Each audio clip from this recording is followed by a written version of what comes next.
Le miel est partout. On le retrouve dans les cuisines, dans les remèdes maison, dans les boissons chaudes, dans les tisanes, dans les habitudes du soir, dans les conseils de grand-mère et dans une quantité impressionnante de vidéos qui le présentent comme un trésor naturel presque indispensable. Pour beaucoup de gens, une cuillère de miel semble être une réponse simple à plusieurs petits maux du quotidien. Gorge irritée, toux, inconfort hivernal, fatigue, sensation de faiblesse, le miel est souvent présenté comme un allié naturel universel. Et c'est justement là que le sujet devient intéressant. Parce que le miel n'est ni un faux remède inventé par Internet, ni une solution magique capable de tout régler. Il se situe quelque part entre les deux. Il a une vraie réputation traditionnelle. Il a aussi une petite base scientifique dans certains usages précis. Mais comme souvent dans la santé naturelle, le problème commence au moment où l'on transforme une aide possible en vérité absolue. Aujourd'hui, on va donc faire ce que très peu de vidéos font vraiment, remettre le miel à sa juste place. Bienvenue sur la pharmacie naturelle. Ici, on parle de plantes, de fruits, de légumes et de remèdes naturels avec clarté, prudence et sérieux. Ici, on ne transforme pas un produit populaire en promesse irréaliste. On cherche à comprendre ce qu'il peut réellement apporter, ce qu'il ne faut pas lui faire dire, et surtout à qui il peut convenir ou ne pas convenir. Et avec le miel, cette dernière question est capitale. Parce qu'avant même de parler de ses bienfaits, il faut dire une chose très importante, le miel n'est pas pour tout le monde.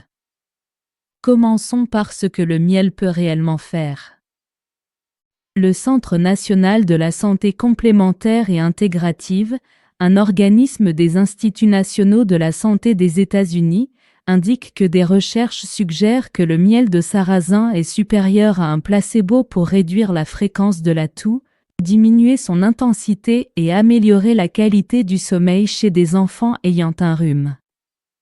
Le même organisme rappelle aussi que le miel ne doit pas être utilisé chez les enfants de moins d'1 an en raison du risque de botulisme. Donc oui, il faut être honnête, quand on parle de miel pour la toux ou pour apaiser la gorge, il y a une vraie base derrière cette réputation. Ce n'est pas seulement un mythe transmis de génération en génération sans aucun fondement. Le Service national de santé du Royaume-Uni recommande d'ailleurs une boisson chaude citron-miel comme geste simple pour apaiser une toux et donne même la préparation, eau chaude, citron, puis 1 à 2 cuillères de miel. Mais c'est ici que la nuance devient essentielle. Le fait qu'un remède naturel puisse apaiser ne veut pas dire qu'il guérit tout. Le fait qu'un produit puisse soulager un symptôme ne veut pas dire qu'il remplace un traitement, ni qu'il agit sur la cause de tous les problèmes respiratoires.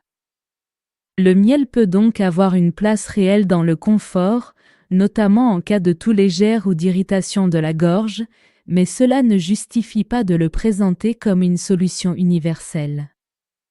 Et c'est justement cette confusion qui fait le plus de dégâts dans le domaine du naturel. Parce que beaucoup de gens ne disent plus « le miel peut aider dans certains cas ». Ils disent « le miel soigne ». Le miel guérit la gorge. Le miel remplace les sirops. Le miel est bon pour tout le monde. Et là, on va trop loin. Car il existe une mise en garde qui doit être répétée clairement, fermement, sans la moindre ambiguïté, le miel ne doit jamais être donné à un enfant de moins de 12 mois. Le Centre pour le contrôle et la prévention des maladies des États-Unis indique que le miel donné à un enfant de moins de 12 mois peut provoquer une intoxication alimentaire grave appelée botulisme. Il recommande de ne jamais donner de miel avant cet âge, y compris dans l'eau, la nourriture, les préparations pour nourrissons ou même sur une tétine. Et ça, ce n'est pas une petite précaution secondaire. C'est une règle majeure. Voilà pourquoi le bon message n'est pas le miel est bon. Le bon message, c'est le miel peut être utile dans certains cas, mais il a des limites très importantes et il n'est pas adapté à tout le monde. Cette phrase est beaucoup plus juste, beaucoup plus responsable et beaucoup plus digne d'une vraie chaîne de santé naturelle. Maintenant, allons plus loin.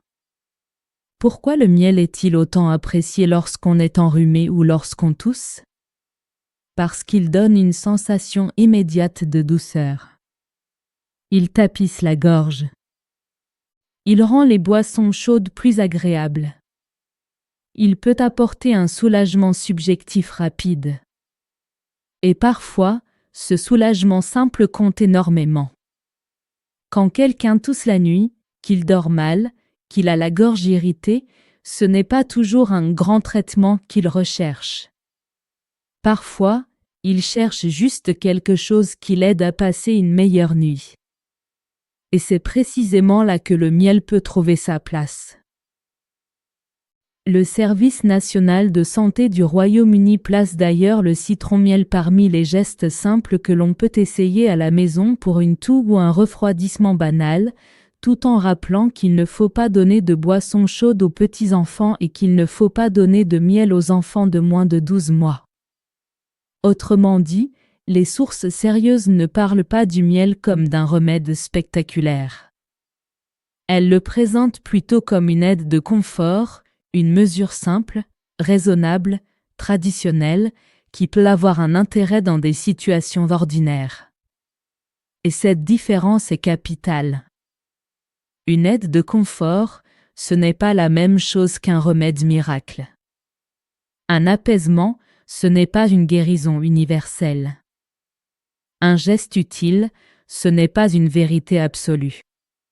C'est justement là que beaucoup de contenus trompent les gens. Ils prennent quelque chose de modérément utile, puis ils le présentent comme quelque chose d'extraordinaire. Mais une chaîne crédible ne doit pas faire ça. Une chaîne crédible doit dire « Oui, le miel peut soulager dans certains cas, non, il ne faut pas tout attendre de lui, et oui, il existe des situations où la prudence est obligatoire. » Et cette prudence ne concerne pas seulement les nourrissons. Elle concerne aussi notre manière de penser les remèdes naturels. Parce que beaucoup de gens tombent dans un piège très fréquent, ils confondent ancienneté et perfection. Ils se disent, on utilise le miel depuis longtemps, donc il doit forcément être totalement sûr, totalement bon, totalement adapté. Mais l'ancienneté d'un usage n'annule jamais le besoin de discernement. Le miel a une longue place dans les traditions. C'est vrai. Le miel peut être apprécié comme aliment et comme soutien de confort. C'est vrai. Mais cela n'autorise pas à le transformer en réponse à tout. Et c'est là qu'intervient une autre erreur fréquente, croire qu'un produit naturel simple suffit à lui seul. Or la réalité est beaucoup plus large. Quand une personne a un simple rhume, une toux légère, une gorge irritée, oui, une boisson chaude citron-miel peut aider à rendre le moment plus supportable. Mais quand les symptômes deviennent importants, durent trop longtemps, s'aggravent, s'accompagnent d'essoufflement, de fortes fièvres ou d'autres signes inquiétants, le miel ne doit pas devenir une excuse pour retarder un avis médical. C'est cohérent avec la manière dont les organismes publics le présentent, comme une mesure simple à domicile, pas comme un remplacement du jugement clinique ou d'une prise en charge adaptée si la situation change. Et ça aussi, il faut l'entendre. Parce qu'en santé naturelle, le danger n'est pas seulement le faux remède. Le danger, c'est aussi le bon remède utilisé au mauvais moment, dans la mauvaise situation ou avec les mauvaises attentes. Le miel illustre parfaitement cela. Utilisé pour apaiser une gorge ou calmer une toux ordinaire chez une personne pour qui il est adapté, il peut être intéressant. Utilisé comme solution universelle pour tout le monde, il devient une erreur. Donné à un nourrisson de moins de 12 mois, il devient carrément dangereux. C'est pour cela qu'il faut changer une habitude mentale. Il faut arrêter de poser la question « Est-ce que c'est naturel ?» et commencer à poser la vraie question « Dans quel cas, pour qui et avec quelles limites ?»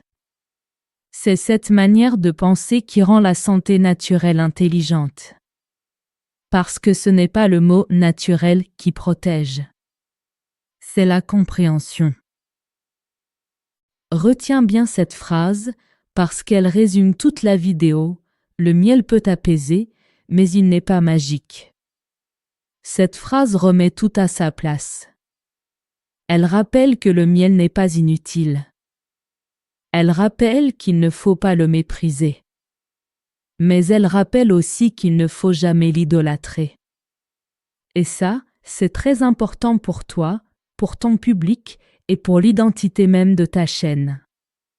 Car plus ta chaîne avancera, plus il faudra garder cette ligne, ne pas vendre des illusions, ne pas exagérer les promesses et ne jamais sacrifier la prudence au profit du clic. Oui, les gens aiment les titres forts. Oui, les gens aiment les remèdes simples. Oui, les gens aiment croire qu'une cuillère de quelque chose peut presque tout arranger. Mais la confiance sur le long terme se construit autrement. Elle se construit quand tu dis les choses comme elles sont. Et avec le miel, les choses sont claires, il peut t'aider à calmer certaines toux. Il peut améliorer le confort. Il peut avoir un intérêt concret dans certaines situations simples. Mais il ne remplace pas tout. Et il ne faut jamais en donner à un enfant de moins de 12 mois. Alors au final, que faut-il retenir ? Premièrement, le miel a une vraie utilité possible pour apaiser la toux et améliorer le sommeil dans certains cas, notamment chez des enfants enrhumés plus âgés, selon des recherches citées par le Centre national de la santé complémentaire et intégrative.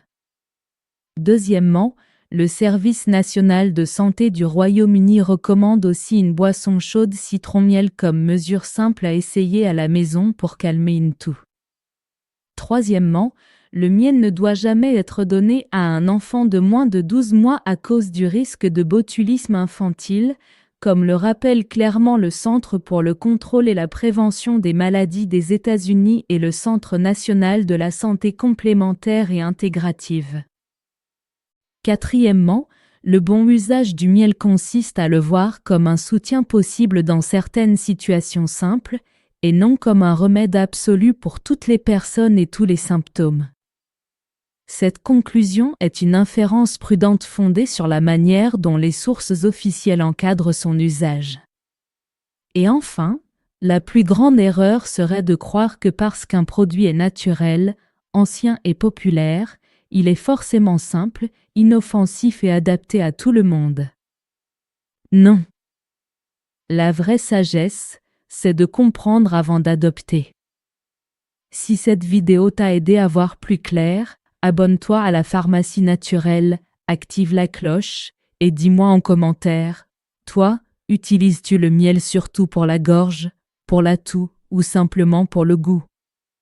Ici, on continuera à analyser les plantes, les fruits, les légumes et les remèdes naturels avec clarté, prudence et vérité. Parce qu'en santé naturelle, la vraie force n'est pas de croire vite. La vraie force, c'est de comprendre juste.